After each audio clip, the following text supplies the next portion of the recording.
Hello dear students, once again welcome back to our channel Gyan Lab. तो finally आज हम start करने जा रहे हैं आपके एक्सक्रीशन एंड ऑस्मो रेगुलेशन वाले चैप्टर का next topic, that is urine formation. और इसके बाद हम देखेंगे काउंटर करंट मैकेनिज्म। बहुत बहुत बहुत बहुत ज्यादा गैप हो गया है। I know, I am extremely sorry for all the delay cost, but there सही बट आपको ये टॉपिक मिल जाएगा। तो आपके अभी एग्जाम्स आने वाले, फाइनल एग्जाम्स जो अभी 11th में हैं, उनका ये टॉपिक कवर हो जाएगा, और जो बच्चे सीईटी के लिए प्रिपेयर कर रहे हैं उनका भी ये टॉपिक कवर हो जाएगा। So without any delay let's start with our topic urine formation. हमने अपने प्रीवियस क्लास में पढ़ा था कि हमारी जो किडनी होती है, किडनी किससे बनती है? बहुत सारे नेफ्रॉन से बनती है। Yes, let's go back here. ये देखो, हमारी जो ह्यूमन किडनी होती है, किडनी किससे बनती है? नेफ्रॉन से बनती है। और किडनी का इंटरनल स्ट्रक्चर हमने देखा था, किडनी का एनाटॉमी हमने देखा था। और यहाँ पर हमने क्या देखा था कि millions of nephrons, approximately 1.2 million nephrons एक किडनी में प्रेजेंट होते हैं। ऐसे हमारे पास दो किडनीज प्रेजेंट होती हैं। तो इतने सारे नेफ्रॉन्स कैसे फंक्शन करते हैं, यूरिन एक्चुअल में कैसे बनती है, ये सारी चीजें हम आज डिटेल में पढ़ेंगे। नेफ्रॉन का स्ट्रक्चर हम अपने प्रीवियस क्लास में पढ़ चुके हैं, ठीक है। ये है अपना नेफ्रॉन, ये पूरा अपना नेफ्रॉन है, यस एवरीबॉडी। और ये है अपने ब्लड वेसल्स। तो हमने लास्ट क्लास में पढ़ा था, मतलब प्रीवियस क्लास में जब भी हमने पढ़ा था, हमने क्या देखा था कि बोमेन्स कैप्सूल। बोमेन्स कैप्सूल मतलब क्या होता है बच्चा? अगर मैं नेफ्रॉन का स्ट्रक्चर बनाऊं तो ऐसे कप शेप वाला स्ट्रक्चर, ये अपना पीसीटी, ये नेक वाला रीजन हो गया, ये हो गया अपना बोमेन्स कैप्सूल, ये हो गया पीसीटी वाला रीजन, प्रॉक्सिमल कॉन्वोलेटेड टिब्यूल। फिर ये हो जाएगा अपना लूप ऑफ हेनले, यहाँ से क्या आ जाएगा अपना ऐसे लूप ऑफ हेनले, यस। फिर ये हो जाएगा अपना डीसीटी, ये हो जाएगा पीसीटी, ये हो जाएगा लूप ऑफ हेनले। और यहाँ से आ जाएगा आपका कलेक्टिंग टिब्यूल। क्या आ जाएगा इधर से? अपना कलेक्टिंग टिब्यूल।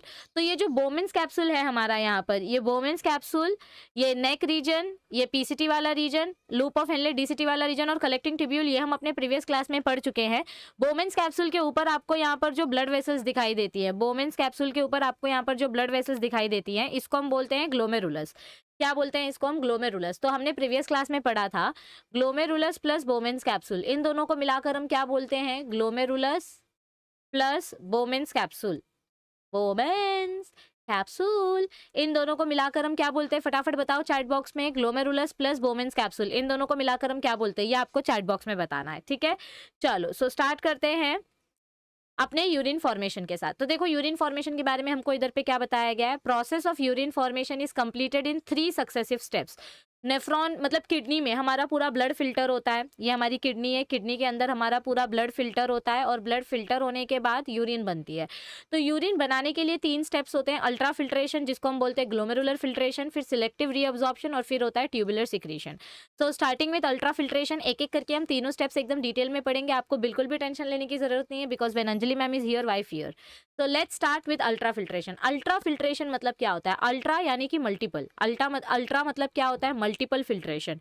यानी कि आपने किसी चीज को एक बार छान लिया, अब उसको आप सेकेंड टाइम छानोगे, थर्ड टाइम छानोगे, तो मतलब जब आप किसी भी चीज को मल्टीपल टाइम्स फिल्टर करते हो, ताकि कोई भी इंपॉर्टेंट चीज बाहर ना रह जाए, ये इंपॉर्टेंट चीज ना चली जाए, जितनी ज्यादा हो सके। जैसे आपको एक सिंपल एग्जांपल देती हूँ, घर का जब आप रद्दी साफ करते हो, आपका जब 11th स्टैंडर्ड खत्म हो जाएगा तो मम्मी बोलेगी चलो अभी बुक्स खाली करो, 12th की बुक्स रखनी है। तो जब आप रद्दी साफ करते हो तो आप 4 बार क्रॉस चेक करते हो। आपका कोई इंपॉर्टेंट बुक, आपकी कोई इंपॉर्टेंट डायरी, आपकी कोई important text book, notes, paper, कुछ भी फेंकना नहीं चाहिए। तो हम कैसे हर एक चीज को 4 बार चेक करते हैं, वैसे हमारा ब्लड जब किडनी में जाता है, ये हमारी किडनी है, तो हमारा ब्लड जब किडनी में जाता है तो ब्लड में बहुत कुछ होता है। ब्लड में प्लाज्मा होता है, जिसमें protein, sugar, uric acid, sodium, ऐसी बहुत सारी चीजें होती है, वाटर वगैरह। तो किडनी के अंदर जो इतने सारे न्यूट्रिएंट्स जा रहे हैं, इसमें से अगर सारे के सारे न्यूट्रिएंट्स बाहर यूरिन बन के निकल गए तो हम तो गए काम से, हमारी बॉडी में कुछ बचेगा ही नहीं। सो ब्लड के जो इंपॉर्टेंट न्यूट्रिएंट्स हैं, ये इंपॉर्टेंट न्यूट्रिएंट्स बाहर ना जाएं, इसीलिए हम हर एक चीज को डबल टाइम फिल्टर करते हैं, मतलब मल्टीपल टाइम्स फिल्टर करते हैं, और उस प्रोसेस को हम बोलते हैं ultra filtration. Diameter of afferent arteriole is greater than efferent arteriole. तो देखो अब इधर पे क्या बताया गया है कि अल्ट्रा फिल्ट्रेशन होता क्या है या कैसे होता है। तो सबसे पहले हम देखते हैं अपने माल्फिजियन बॉडी का। मैंने जो आपको क्वेश्चन पूछा था यहाँ पर कि बोमेन्स कैप्सूल प्लस ग्लोमेरुलस को हम क्या बोलते हैं, तो आंसर आएगा माल्फिजियन टिब्यूल या माल्फिजियन बॉडी। तो देखो, ये है आपका बोमेन्स कैप्सूल और ये है आपके ग्लोमेरुलस। ये आपका क्या है? Glomerulus. Glomerulus is nothing but capillaries, blood capillaries. Glomerulus को हम क्या बोलते हैं बेटा? ब्लड कैपिलरीज, यानी कि छोटे छोटे बहुत सारे ब्लड वेसल्स जब एक साथ आ जाते हैं तो उसको हम बोलते हैं ब्लड कैपिलरीज। तो देखो यहाँ पर हमें क्या बताया गया है diameter of afferent arteriole is greater than efferent arteriole. ध्यान से देखना, अफरेंट आर्टेरियोल का डायमीटर और इफरेंट आर्टेरियोल के डायमीटर में आपको बहुत ज्यादा डिफरेंस दिखाई देगा। अफरेंट और इफरेंट आर्टेरियोल के डायमीटर में आपको बहुत ज्यादा डिफरेंस दिखाई देगा। अफरेंट आर्टेरियोल का डायमीटर कैसा होता है, बड़ा होता है, और इफरेंट आर्टेरियोल का डायमीटर कैसा होता है, छोटा होता है। Yes everybody, can you all see this? यहाँ से आपका ब्लड आएगा और यहाँ से ब्लड बाहर जाएगा। अफरेंट आर्टेरियोल से ब्लड अंदर आता है और इफरेंट आर्टेरियोल से ब्लड बाहर जाता है, और ये है आपका नेफ्रॉन का स्ट्रक्चर। सो इधर से ब्लड अंदर आया और कुछ ब्लड वापस रिटर्न चला गया। सो अंदर आने के टाइम पे ज्यादा ब्लड आता है ताकि किडनी के अंदर ज्यादा से ज्यादा ब्लड फिल्टर हो सके, और बाहर जाने के टाइम पे बचा कुचा ब्लड जो है वो प्रोटीन्स के साथ और आरबीसी के साथ बाहर चला जाता है। आपको मैं एक सिंपल एनिमेशन अगर दिखाऊं तो देखो यहाँ पर बहुत ही सुंदर सा एनिमेशन आपको दिखाई देगा। ये आपका अफरेंट आर्टेरियोल है, सॉरी यहाँ से ये देखो, ये अपना अफरेंट आर्टेरियोल है। यहाँ से अपना नीचे वाला जो आर्टेरियोल आ रहा है ये अपना अफरेंट आर्टेरियोल है। अफरेंट आर्टेरियोल से ब्लड अंदर जा रहा है और इफरेंट आर्टेरियोल से ब्लड बाहर आ जा रहा है, मतलब ये वाला आपका इफरेंट आर्टेरियोल है। ई मतलब एग्जिट, ई मतलब क्या होता है, exit, efferent arteriole, E for exit. तो ब्लड एक जगह से अंदर आ रहा है, पूरा किडनी के अंदर एब्जॉर्ब हो रहा है, और बाकी जो बचा हुआ प्रोटीन है, जो हेवी मॉलिक्यूल्स है और जो रेड ब्लड सेल है, ये वापस से बाहर चले जा रहे हैं। तो जहां से ब्लड अंदर आ रहा है उसको हम बोलेंगे अफरेंट आर्टेरियोल। क्या बोलेंगे उसको हम, अफरेंट आर्टेरियोल। ये देखो यहाँ से आपका ब्लड अंदर आ रहा है, यहाँ से आपका ब्लड अंदर आ रहा है, बहुत सारी चीजें इधर पे नेफ्रॉन के अंदर जा रही हैं, और यहाँ से आपका बचा हुआ ब्लड बाहर जा रहा है। इधर देखो, ये डायग्राम देखो आपको दिखाई देगा। यस एवरीबडी पे अटेंशन, देखो ये आपका ब्लड सेल्स आ रहे हैं, ब्लड सेल्स में से सॉल्ट, वाटर, सोडियम, ये सारी चीजें आपकी नेफ्रॉन में आ रही है। ये आपके पोडोसाइट्स है, पोडोसाइट्स की मदद से आपका ब्लड नेफ्रॉन के कैप्सूल में आएगा, और बचे हुए आरबीसी आगे भाग जा रहे हैं। ये देखो, ये आरबीसीज आ रहे हैं, अपना अपना पार्टिकल इधर पे रिलीज कर रहे हैं, और ब्लड सेल्स आगे भाग जा रहे हैं। सो ब्लड, जो ब्लड मतलब जिस वेसल से ब्लड किडनी की तरफ आता है उस वेसल को हम बोलते हैं अफरेंट आर्टेरियोल, और वो बड़ा उसका डायमीटर होता है। और जिस वेसल से अपना ब्लड किडनी के बाहर जाता है उसको हम बोलते हैं इफरेंट आर्टेरियोल, जिसका डायमीटर छोटा होता है। क्योंकि ब्लड को लाना ज्यादा अमाउंट में लाओगे, जितना ब्लड लाओगे उसमें से कुछ ही % ब्लड, यानी कि सिर्फ 20% ब्लड अपने किडनी में आता है। सो 20% ब्लड फिल्टर होगा और फिर बचा कुचा ब्लड आपका इफरेंट आर्टेरियोल के थ्रू बाहर जाएगा। यस, सारी चीजें आपकी पोडोसाइट की जो ये फिल्ट्रेशन स्लिट होती है, ये देखो ये वाला जो रीजन है, मैं दूसरे कलर से बताती हूँ, ये वाला जो रीजन है, अपना ब्लड आता है इधर से, और ये जो फिल्ट्रेशन स्लिट्स होती हैं पोडोसाइट्स के बीच बीच में, जो फिल्ट्रेशन स्लिट्स होती हैं, इधर से आपका ब्लड बाहर आता है, मतलब कैप्सूल रीजन में आता है। ये कैप्सुलर स्पेस है, बोमेन्स कैप्सूल के कैप्सुलर स्पेस में आता है। और जो बचा कुचा ब्लड है जिसमें प्रोटीन वगैरह है, क्योंकि प्रोटीन मॉलिक्यूल्स बहुत बड़े होते हैं, शुगर मॉलिक्यूल्स छोटे होते हैं, फैट मॉलिक्यूल्स छोटे होते हैं, लेकिन प्रोटीन मॉलिक्यूल्स बहुत बड़े होते हैं, तो प्रोटीन मॉलिक्यूल्स अंदर नहीं आ पाते, तो ये इफरेंट आर्टेरियोल के थ्रू वापस चले जाते हैं। तो देखो आपको कुछ ऐसा नजारा देखने को मिलेगा, अफरेंट आर्टेरियोल के थ्रू बहुत सारी चीजें अंदर आई, लेकिन बड़े बड़े प्रोटीन्स ट्यूब में ही रह जाते हैं और फिर ये बाहर आ जाते हैं। इफरेंट आर्टेरियोल के थ्रू ये प्रोटीन वापस से बाहर आ जाएगा। यस एवरीबडी, ये देखो इधर पे देखो आपके क्या क्या अंदर आया, अफरेंट आर्टेरियोल के through glucose, amino acid, urea, ये सब अंदर आया, लेकिन प्रोटीन्स अंदर नहीं आए हैं। ठीक है, चलो थियरी देखते हैं, फिर आपको वापस से समझाऊंगी मैं। सो अफरेंट आर्टेरियोल का डायमीटर बड़ा होता है, प्लीज इसको याद रखो, बच्चे ये याद नहीं रख पाते। अफरेंट आर्टेरियोल का डायमीटर क्यों बड़ा है, क्योंकि वो ब्लड लेके आ रहा है किडनी के पास। जितना ज्यादा ब्लड आएगा उतना ज्यादा फिल्ट्रेशन होगा, आपकी बॉडी से कचरा उतना जल्दी बाहर जाएगा। और इफरेंट आर्टेरियोल का डायमीटर छोटा होता है, क्योंकि उसको सिर्फ प्रोटीन पास करना है, मतलब किडनी से बाहर लेके जाना है। समझो यहाँ से आपका अफरेंट आर्टेरियोल आया, ये ग्लोमेरुलस के साथ पूरा इधर पे इसने अपना सब्सटेंस छोड़ा, ये अपना समझो बोमेन्स कैप्सूल है। ओके, इधर पे ये ग्लोमेरुलस के थ्रू सारा सब्सटेंस आया, और जो प्रोटीन फिल्टर नहीं हो पाई वो प्रोटीन बाहर चली गई इफरेंट आर्टेरियोल के थ्रू। तो अफरेंट आर्टेरियोल बड़ा होता है, आ ऐसे याद रख सकते हो, ब्लड को बुला रहे हो, आ बोल रहे हो, आ जा आ जा आ। सो अफरेंट आर्टेरियोल के थ्रू आप अपना कैपिलरी का डायमीटर बड़ा रखते हो, या ये देखो यहाँ पे अफरेंट आर्टेरियोल में अपना डायमीटर बड़ा होता है। यस एवरीबडी, और इफरेंट आर्टेरियोल में अपना डायमीटर छोटा होता है। ई मतलब एग्जिट लेना, ई मतलब क्या होता है, एग्जिट लेना। तो जब आप ब्लड को बुला रहे हो, यानी आप उसको बोल रहे हो आ जा, तो आ मतलब अफरेंट आर्टेरियोल, ऐसे आप याद रखोगे। ठीक है, so diameter of capillaries is still smaller than both arterioles. क्या बोला गया है हमको इधर पे, diameter of capillaries is still smaller than both arterioles, यानी कि आगे जाके आपका ये जो ग्लोमेरुलस बन रहा है ना बच्चा, ध्यान से देखो, ये आपका आर्टेरियोल है, ये आर्टेरियोल से मिक्स होकर आपका ये जो ग्लोमेरुलस बन रहा है, ग्लोमेरुलस मतलब मैंने क्या बोला, कैपिलरी। देखो कैपिलरी मतलब क्या होता है, बहुत बहुत बहुत छोटे ब्लड वेसल्स होते हैं। सो आर्टेरियोल से भी छोटा ब्लड वेसल अपने कैपिलरीज का है। So diameter of the capillaries is smaller than both the arterioles and due to such difference in diameter blood flows with great pressure. अभी सीधी सी बात है, सीधी सी एक सिंपल सा एग्जांपल दे रही हूं मैं, आपका आर्टेरियोल का डायमीटर बड़ा है, आर्टेरियोल का डायमीटर बड़ा है, तो इधर से ब्लड एकदम प्रेशर में आया, अब इधर पे एकदम से जगह छोटी हो गई, इधर पे एकदम से जगह श्रिंक हो गई, तो जितनी प्रेशर में ब्लड आया था, जितने प्रेशर में ब्लड आया था, इधर पे एकदम धड़ाम करके, मतलब ब्लड आ रहा है आ रहा है आ रहा है आ रहा है और रास्ता एकदम से पतला हो गया, रास्ता एकदम से पतला हो गया, तो ब्लड के ऊपर एकदम से प्रेशर आएगा उस छोटे से रास्ते से आगे जाने के लिए। तो यहाँ पे जब बहुत ज्यादा प्रेशर आता है, तो प्रेशर की वजह से हमको क्या देखने को मिलता है कि ग्लोमेरुलस का ब्लड बाहर आ जाता है कैप्सुलर रीजन में। यहाँ पे ये देखो, आपके ग्लोमेरुलस के ऊपर जब प्रेशर आता है, ग्लोमेरुलस के ऊपर जब प्रेशर आता है, तो वो ब्लड फिर बाहर आ जाता है, क्योंकि कैपिलरीज की वॉल थिन होती है, कैपिलरीज की वॉल में छोटे छोटे होल्स होते हैं, तो ये होल्स की मदद से आपका ब्लड बाहर आ जाता है, थिन होती है, ठीक है, okay.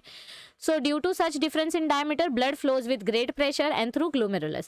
This is called glomerular hydrostatic pressure. तो इसको हम क्या बोलते हैं, glomerular hydrostatic pressure। ये देखो आपका ब्लड अफरेंट आर्टेरियोल से आ रहा है और इफरेंट आर्टेरियोल से जा रहा है। मुझे कैसे पता चला कौन सा अफरेंट है कौन सा इफरेंट है, डायमीटर देखो, अफरेंट का डायमीटर बड़ा है, एरो आ रहा है। सो यहाँ से आपका ब्लड फुल प्रेशर में आया और सीधा बाहर चला गया, क्योंकि इतने प्रेशर में ब्लड आता है कि आपकी कैपिलरीज में जो छोटे छोटे खड्डे प्रेजेंट होते हैं, छोटी छोटी होल्स प्रेजेंट होते हैं, उन होल्स के थ्रू ये ब्लड सीधा बाहर आ जाता है। किधर आ जाता है, कैप्सुलर स्पेस में, ये अपनी कैप्सुलर स्पेस है, ये देखो ग्लोमेरुलर कैप्सूल है।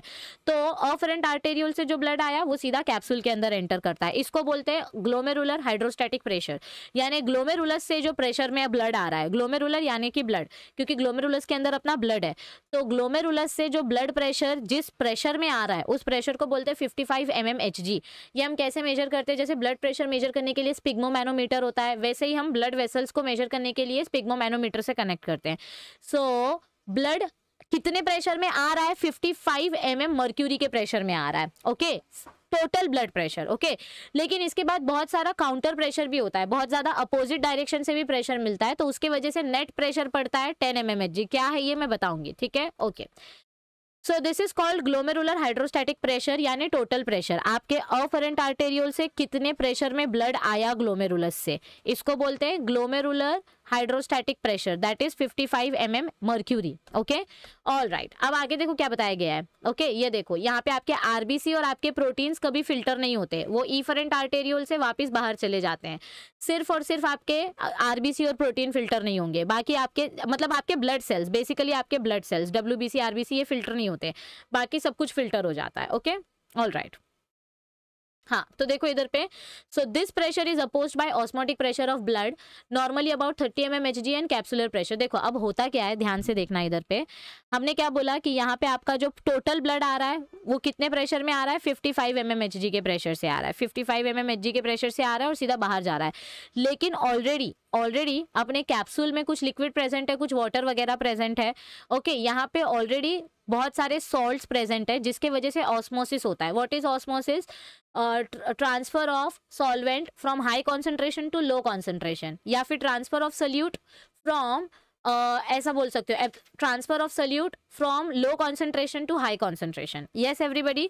सो यहाँ पे देखो क्या हो रहा है, यहाँ पे आपके सिंपल सी भाषा में बोलती हूँ, सुनो ध्यान से, आपका ब्लड इतनी प्रेशर में आया, आपका ब्लड एकदम थर थर थर थर करके नेफ्रॉन के अंदर आया, और जैसे ही वो कैप्सूल के अंदर जाने की कोशिश करता है, अरे उसको पता चलता है इधर पे तो ऑलरेडी बहुत सारी चीजें प्रेजेंट है, तो जैसे ही अपना ब्लड अंदर आता है, वैसे ही यहाँ का जो कैप्सूल में पहले से जो ब्लड प्रेजेंट है, ये मॉलिक्यूल्स वापिस से ब्लड को ग्लोमेरुलस में डालते हैं, बोलते इधर जगह नहीं है, तू जा इधर से। मतलब ऐसा इमेजिन करो कि आप पिकनिक जा रहे हो, आप किसी बस में चढ़ते हो अपने स्कूल की, बट वो बस ऑलरेडी फिल है, तो आपको नीचे उतार देते हो और बोलते हैं दूसरी बस में जाके बैठ, ओके, आप फुल जोश में जाके बस में चढ़ते हो, तो अफरेंट आर्टेरियोल से ब्लड आया फुल जोश में, लेकिन इसको बाद में पता चला कि अरे इधर पे तो पहले से जगह फिल है, मतलब इधर पे पहले से जगह भरी हुई है, तो यहाँ से कुछ ब्लड वापिस चला जाता है। तो ये जो अपोजिट प्रेशर मिलता है, इसको हम बोलते हैं ब्लड का ऑस्मोटिक प्रेशर, जो कितना होता है 30 mm मर्क्यूरी का, यानी 55 mm मर्क्यूरी के प्रेशर से ब्लड आया, लेकिन उतने ही प्रेशर से वो बाहर भी गया, यानी ब्लड का ऑस्मोटिक प्रेशर 30 mmHg है और कैप्सूल से जो प्रेशर उसको मिल रहा है, कैप्सुलर हाइड्रोस्टैटिक प्रेशर, यहाँ पे आपके कैप्सूल में और यहाँ पे मिडल रीजन में कुछ लिक्विड प्रेजेंट है, कुछ वाटर और कुछ सॉल्ट्स प्रेजेंट है, वो भी ब्लड को वापस भगा रहे हैं। ये देखो आपका ऑरेंज वाला एरो देखो और ग्रीन वाला एरो देखो, ये देखो आपका ऑरेंज एरो देखो, ग्रीन एरो देखो, तो जितना ब्लड आ रहा है उससे ज्यादा ब्लड तो वापस जा रहा है। 4 ब्लू एरो अंदर आ रहे हैं, तो 1 2 3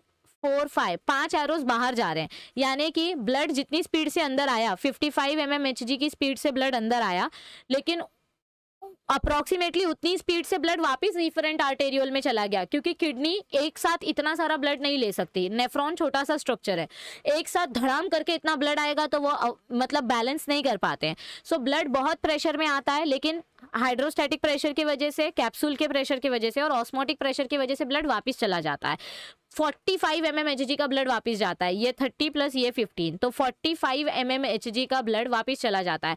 टोटल कितने प्रेशर से आया था ब्लड अंदर? 55 mmHg से, और वापस कितने प्रेशर से गया? 45 mmHg से।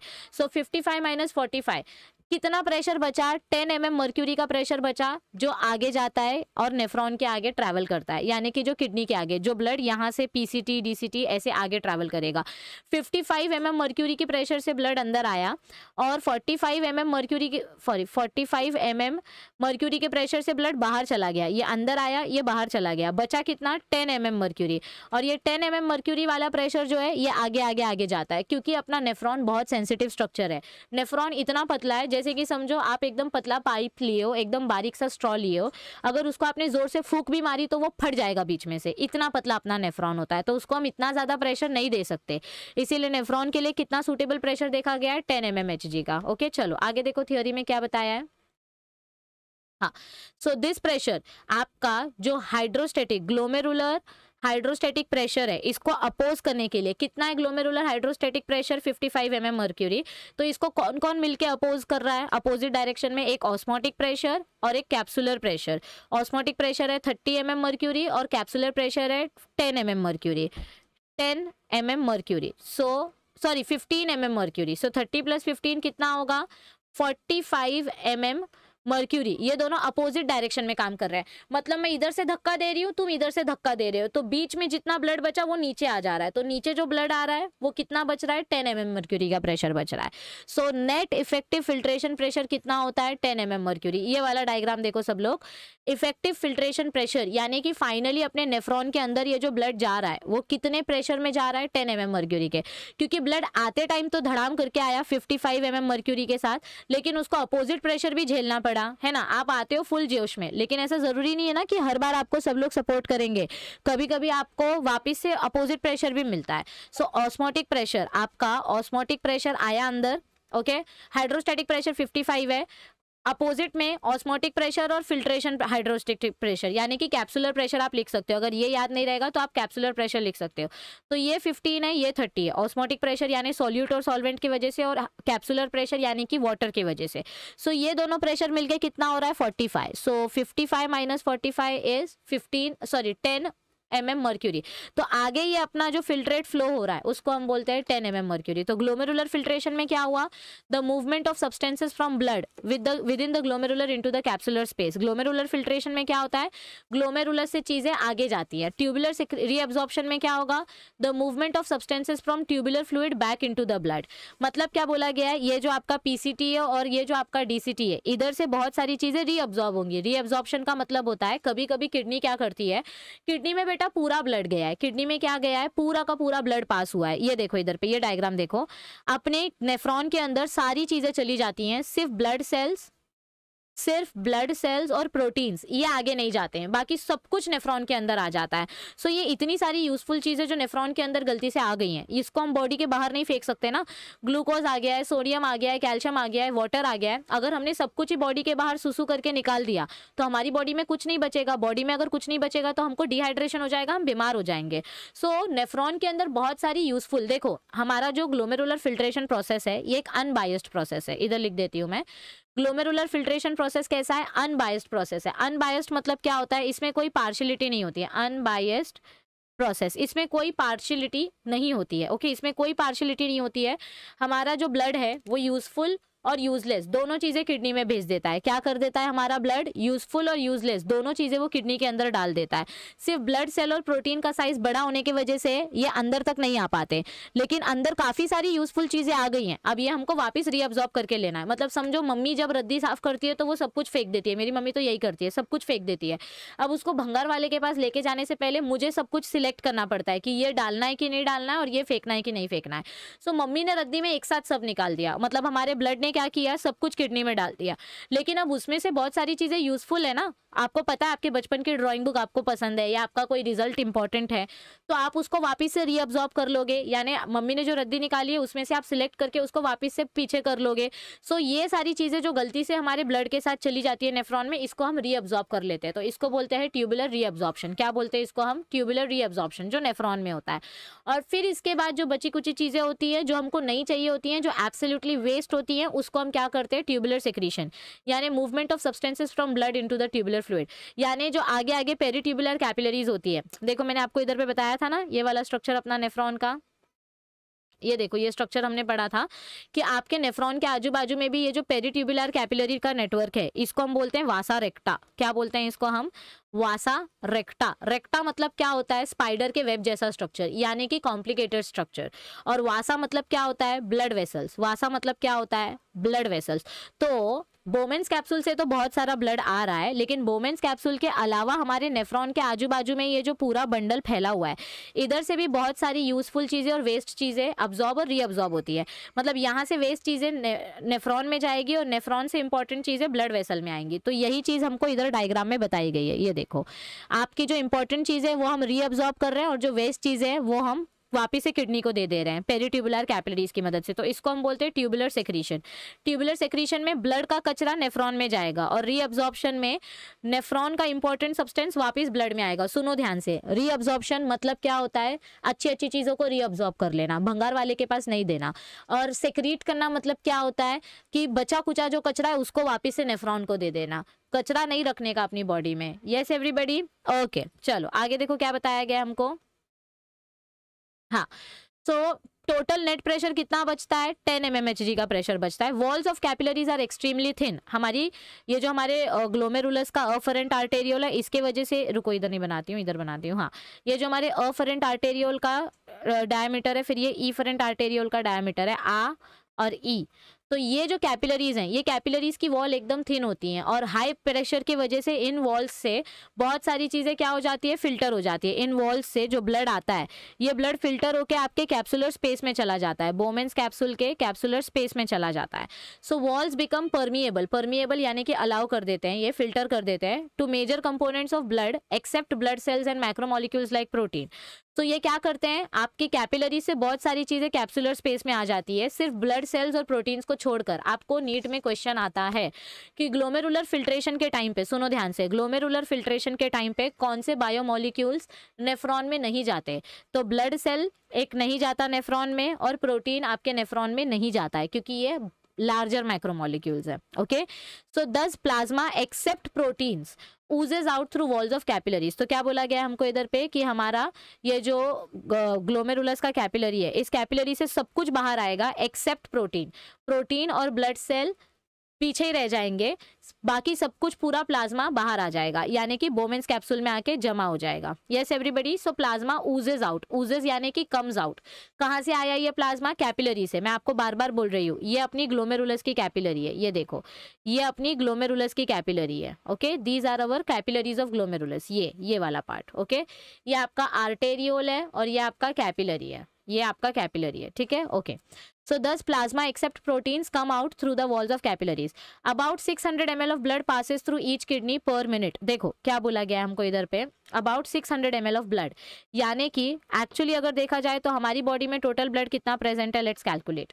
टोटल वॉल्यूम हमारी बॉडी में कितनी प्रेजेंट है ब्लड की? Total volume of blood is 5 litres, approximately 5 to 6 litres. अगर इसको मैं ml में लिखूं तो अप्रोक्सीमेटली 6000 ml। यस, इसमें से सिर्फ 20% of blood passes in kidney. 20% of blood क्या हो रहा है? किडनी में पास हो रहा है। So 20% of blood passes in kidney. अब जिसमें से 10% एक किडनी में, 10% दूसरी किडनी में, 20% of blood passes into both kidneys. ठीक है, इनटू बोथ किडनीज, टोटल हम कर रहे हैं। अगर एक किडनी में देखेंगे तो 10%, दोनों किडनी मिला के देखेंगे तो 20%। मतलब किडनी इतना सा है और बॉडी में इतना सारा ब्लड है, तो एक साथ पूरा ब्लड फिल्टर नहीं होगा ना, थोड़ा थोड़ा ब्लड फिल्टर होता है, थोड़ा थोड़ा ब्लड फिल्टर होता है। तो एक बार में एक किडनी में 10% ब्लड जाता है और दोनों किडनी का मिला के 20% ब्लड जाता है। तो कैलकुलेट करो, मैथमेटिक्स यूज करते हैं। 20% ऑफ 6000 ml, तो मतलब कितना होगा, 20/100 इंटू 6000 ml। सो क्या आएगी वैल्यू, डबल जीरो कट 2 6 12, सो 1200 ml, यानी कि एक किडनी में approximately, this is for both kidneys, ये किसके लिए है, ये बोथ किडनीज के लिए है। So therefore 600 ml blood for 1 kidney, एक किडनी में कितना ब्लड जा रहा है, 600 ml। तो सबको ये वैल्यू समझ में आई, 600 ml कैसे आया। देखो मैं आपको बार बार बोल रही हूँ, आप बोलोगे मैम सिर्फ 20% ब्लड फिल्टर होता है तो बाकी 80% ब्लड ऐसे ही गंदा घूमते रहता है क्या बॉडी में? नहीं, पहले 20% ब्लड फिल्टर होगा, ये हार्ट के पास जाएगा, फिर नेक्स्ट 20% ब्लड आएगा, फिर जब तक वो नेक्स्ट 20% ब्लड फिल्टर हो रहा है हार्ट के पास जाएगा, फिर नेक्स्ट 20% आएगा। हमारी बॉडी पूरा टाइम काम करती रहती है। सो पूरे दिन भर में बॉडी का फिल्ट्रेशन चालू रहता है। एक मिनट में 600 ml एक किडनी से पास होता है, एक मिनट में 600 ml एक किडनी से पास होता है। ये एक मिनट की बात है, ठीक है, 24 घंटे होते हैं दिन में। तो एक मिनट में एक किडनी से कितना ब्लड पास हो रहा है, 600 ml। ओके, सो आगे देखो क्या बताया गया है, the blood flowing through kidney is filtered as glomerular filtrate. अपनी किडनी से जो ब्लड फ्लो हो रहा है उसको हम क्या बोलेंगे, ग्लोमेरुलर फिल्ट्रेट, क्योंकि ये ग्लोमेरुलस के थ्रू जा रहा है, फिल्ट्रेशन हो रहा है, फिर जो चीजें इंपॉर्टेंट है वो हम रीअब्सॉर्ब कर रहे हैं। सो ग्लोमेरुलर फिल्ट्रेट यानी कि आपने जो ब्लड पास किया। सो एक मिनट में टोटल 600 ml में से एक मिनट में कितना कचरा प्रोड्यूस होता है, 125 ml पर मिनट। ये देखो एक मिनट में कितना कचरा निकल रहा है, 600 ml ब्लड में से कितना वेस्ट निकलता है, अप्रोक्सीमेटली 125 ml वेस्ट निकलता है, बाकी ब्लड हम रीअब्सॉर्ब कर लेते हैं। ओके, और एक मिनट में अगर आपका 125 ml ब्लड निकल रहा है, देखो 125 ml फॉर 1 मिनट, तो इमेजिन करो एक दिन में कितने मिनट होते हैं, 24 आवर्स इंटू 60 करो। ओके, तो कितना टोटल वेस्ट निकल रहा है आपका, अप्रोक्सीमेटली 180 लीटर, यानी कि लीटर की बात करूं तो इतना 180,000 ml, या आपको इधर पे ये लीटर में दिया है। तो एक दिन में कितना कचरा निकलता है, 180 litres per day. 180 litre per day, इतना सुसु करते हैं क्या अपन? नहीं करते, क्योंकि उसमें से भी बहुत सारी चीजें और रीअब्सॉर्ब हो जाती है। तो glomerular filtrate, deproteinized plasma, primary urine is alkaline. तो देखो ग्लोमेरुलर फिल्ट्रेट में क्या नहीं है, प्रोटीन नहीं है, इसीलिए इसको हम डीप्रोटीनाइज्ड बोलते हैं। बार बार मैं आपको बोल रही हूँ, आपके प्रोटीन का साइज बड़ा है इसीलिए वो ग्लोमेरुलर से पास नहीं हो सकता। मैं बार बार बोल रही हूँ, ये नीट का क्वेश्चन है। आपका प्रोटीन आपके नेफ्रॉन में नहीं आता, प्रोटीन को ब्रेक डाउन करके हम इसको अमीनो एसिड में कन्वर्ट करते हैं और फिर अमीनो एसिड आपके नेफ्रॉन में आ सकता है, पर प्रोटीन डायरेक्ट नेफ्रॉन में नहीं आता। सो ग्लोमेरुलर फिल्ट्रेट में प्रोटीन नहीं होता। ये नीट क्वेश्चन है, ये सीईटी क्वेश्चन है। ग्लोमेरुलर फिल्ट्रेट एक डीप्रोटीनाइज्ड प्लाज्मा है, उसमें प्रोटीन नहीं होता। So glomerular filtrate deproteinized plasma, primary urine is alkaline and it contains, alkaline बोला है मतलब पीएच इसका बेसिक होता है, उसके अंदर यूरिया होता है, अमीनो एसिड। देखो मैंने आपको बोला ना, प्रोटीन डायरेक्ट नहीं आएगा फिल्ट्रेट में, लेकिन प्रोटीन को ब्रेक डाउन करके हम अमीनो एसिड्स को ला सकते हैं। So our glomerular filtrate contains urea, amino acids, glucose, pigments and inorganic ions, यानी कि ये सारी चीजें प्रेजेंट होती है। देखो अपने फिल्ट्रेट में ये सारी चीजें प्रेजेंट होती हैं, इधर पे दिया है हमको। Yes everybody, glucose, amino acids, urea, sodium, potassium, blah blah blah blah stuff. Okay, देखो आगे क्या दिया है, glomerular filtrate passes through filtration slits into capsular space. ये तो मैं आपको पहले भी बता चुकी हूँ, ये देखो यहाँ पे, and then reaches the proximal convoluted tubule. मतलब क्या बोला गया है हमको इधर पे, हमारा जो ग्लोमेरुलर फिल्ट्रेट है, कौन सा डायग्राम दिखाऊं, रुको ये वाला डायग्राम दिखाती हूँ। हाँ ये देखो, हमारा जो ग्लोमेरुलर फिल्ट्रेट है वो कैसे पास हो रहा है, हमारा ग्लोमेरुलर फिल्ट्रेट ये फिल्ट्रेशन स्लिट से पास हो रहा है, ये अपना फिल्ट्रेशन स्लिट है। तो हमारा ग्लोमेरुलर फिल्ट्रेट फिल्ट्रेशन स्लिट से पास होकर किधर आ रहा है, कैप्सुलर स्पेस में आ रहा है। तो बस यही चीज हमको इधर बोली गई है, the glomerular filtrate passes through filtration slits into capsular space and then reaches the proximal convoluted tubule. यानी कि ये अपना बोमेंस कैप्सूल है, सॉरी ये अपना बोमेंस कैप्सूल है, इधर पे आपका ग्लोमेरुलस है। तो इधर से जो भी ब्लड आया है वो कैप्सूल में आया और फिर कैप्सूल से ये किधर जाएगा, आपके पीसीटी वाले रीजन के पास जाएगा। ये अपना पीसीटी वाला रीजन है और फिर पीसीटी से ये ब्लड ऐसे आगे आगे जाएगा और इसका रीअब्जॉर्प्शन स्टार्ट हो जाएगा। यानी कि इसमें जो भी इंपॉर्टेंट चीजें थी जो बाहर नहीं फेंकनी है उसका हम रीअब्जॉर्प्शन स्टार्ट कर लेंगे। यस एवरीबडी, सो आपको यूरिन फॉर्मेशन का फर्स्ट स्टेप समझ में आया कि आपका ग्लोमेरुलर फिल्ट्रेट कैसे बनता है। देखो आपका अफरेंट आर्टेरियोल से पूरा ब्लड आता है एकदम फुल प्रेशर में 55 mm मर्क्यूरी के प्रेशर में, लेकिन इसमें से इसको अपोजिट प्रेशर भी झेलना पड़ता है। तो 45 mm मर्क्यूरी का अपोजिट प्रेशर होता है, मतलब 30 mm osmotic pressure, 15 mm capsular pressure. तो नेट प्रेशर कितना बचता है 10 mm मर्क्यूरी का। अब इधर से जो आपका इतना सारा ब्लड आया है इसमें से सारी चीजें आपके कैप्सूल में नहीं आती, प्रोटीन पीछे ही रह जाता है। क्या पीछे रह जाता है? आपके प्रोटीन मॉलिक्यूल्स जो हैं इसको हम अमीनो एसिड में कन्वर्ट करते हैं और फिर इसको हम फिल्टर कर सकते हैं, लेकिन प्रोटीन नहीं आता नेफ्रॉन में। प्रोटीन का छोटा फॉर्म आता है अमीनो एसिड, बट प्रोटीन नहीं आता। सो नेफ्रॉन के अंदर जो भी चीजें आ रही हैं, पीसीटी के अंदर जो भी चीजें आ रही हैं उसमें प्रोटीन कभी नहीं होगा। सो ये देखो पीसीटी में क्या क्या आया है, ग्लूकोज, यूरिन, यूरिया, सोडियम वगैरह। तो इसमें से हम बहुत सारी चीजें रीअब्जॉर्ब कर लेते हैं, सिर्फ कुछ वेस्ट को आगे पास करते हैं। सो अब नेक्स्ट स्टेप अपना क्या होगा? Reabsorption in the nephron. तो आई होप आपको पहले ये फर्स्ट टॉपिक समझ में आया, इतना देख लो अच्छे से, इमीडिएटली आपको सेकेंड पार्ट भी इसका मिल जाएगा, रीअब्जॉर्प्शन। और अब हम जब रीअब्जॉर्प्शन देखेंगे तो हम ट्राई करेंगे कि रीअब्जॉर्प्शन और ट्यूबुलर सिक्रीशन एक साथ पढ़ें। ठीक है, पहले इतना देख लो अच्छे से तो आपको अच्छे से टॉपिक समझ में आ जाएगा। वीडियो अच्छी लगे तो वीडियो को लाइक कर देना, आपको आगे का टॉपिक भी मिल जाएगा, डोंट वरी। ओके, बस मैं कंफ्यूजन ना हो इसीलिए ये वाला टॉपिक छोटा रख रही हूँ। अपना एनसीईआरटी वाला चैनल अभी तक आपको नहीं पता तो आप एनसीईआरटी वाला चैनल फॉलो कर सकते हो। ज्ञान लैब एनसीईआरटी अपना चैनल है जहाँ पर हम नीट के टॉपिक्स कवर करते हैं। और आप हमारा टेलीग्राम चैनल भी ज्वाइन कर सकते हैं। टेलीग्राम चैनल का नाम है ज्ञान लैब, जहाँ पे आपको आपके सारे नोट्स प्रोवाइड किए गए, soft copy of target notes of PCMB. Video अच्छी लगे तो लाइक कर देना, फ्रेंड्स के साथ शेयर कर देना, चैनल पे न्यू हो तो सब्सक्राइब कर देना। आपका ये चैप्टर हम जल्दी खत्म कर देंगे। चलो bye bye everybody, all the best, take care, see you soon, thank you, bye bye.